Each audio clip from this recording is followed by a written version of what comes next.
형사소송법 개정 법률안은 향후에 대통령 후보 등록을 해서 22일간 선거운동을 치르고요. 또 그중에 대통령이 되어서 대통령이 취임하고 그 임기 종료시까지는 재판 절차가 정지되도록 하는 의무조항을 두었습니다. 조금 전에 서울고법에서 이재명 후보에 대한 선거를 이제 연기를 했는데 그 변경을 했죠? 네. 기일 변경. 네. 이따 전체위에서도 그대로 이 형사소송법 개정안을 통과시키는 건가요? 그거는 관계가 없는 거라고 생각합니다. 그래서 공판기일을 변경하는 것은 어찌됐든 서울 고등법원 제7부 재판부에서 소위 이 선거운동의 기획윤 등 헌법 116조 그리고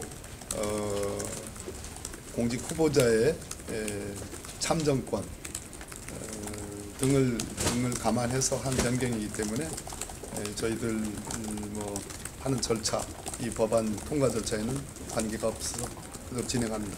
미디어 오늘.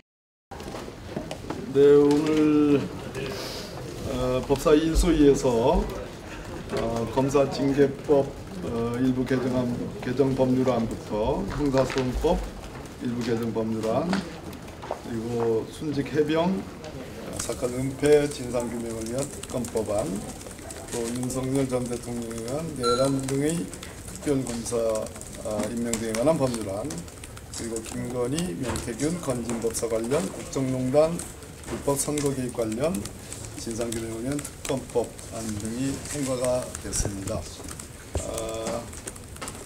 검사징계법은 검찰 혹은 검찰총장에 의해서 징계를 요구함이 마땅한 사안에 징계를 요구하지 않는 경우가 종전에 있었는데 법무부 장관이 징계 요청을 할 수 있도록 하고 그런 경우는 법무부 장관은 심의에서 빠지는 그런 공정성을 이유로 그런 법안이고요.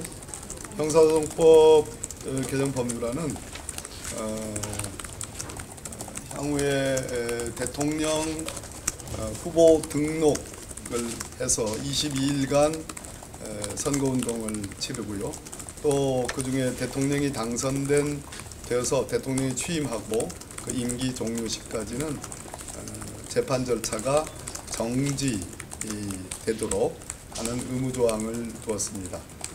단 내란과 외환의 죄는 예외로 하고 또 하나 명백하게 공소기각, 면소 또는 무죄를 할 수 있는 사안은 예외로 한다. 해서 그 부분은 법원이 재직 중에도 선고를 할 수 있도록 이렇게 했습니다. 그리고 특검 법안들은 3건 다 통과를 시켰고요.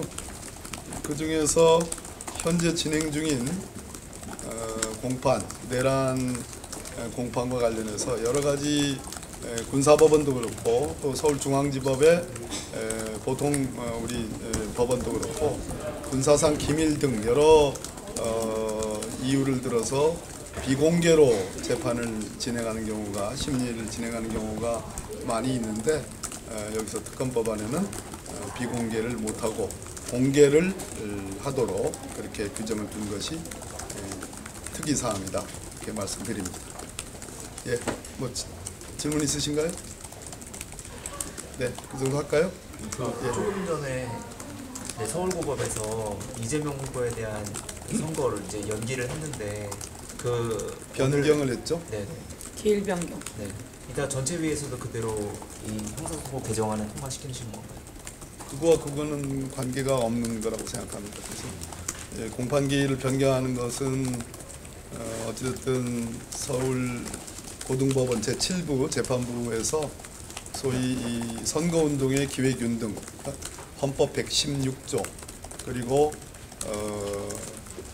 공직 후보자의 참정권 등을 감안해서 한 변경이기 때문에 저희들 뭐 하는 절차, 이 법안 통과 절차에는 관계가 없어서 그대로 진행합니다. 말씀드릴 수 있겠습니다. 예.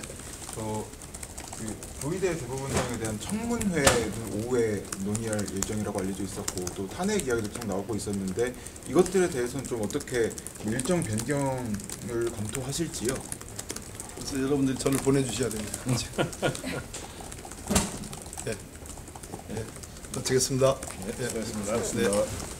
저 위원장 한 가지 더 여쭤보면 아까 말씀해 주신 것 중에 명백하게 면서 또는 무죄를 할 수 있는 경우는 예외로 한다라고 하면은 그러니까 무죄 선고는 할 수 있다. 무죄 선고를 위한 재판은 할 수 있다. 근데 유죄 선고를 위한 재판은 안 된다. 이렇게 봐야 되는 예, 걸까요? 그런 취지입니다. 정확한 문구는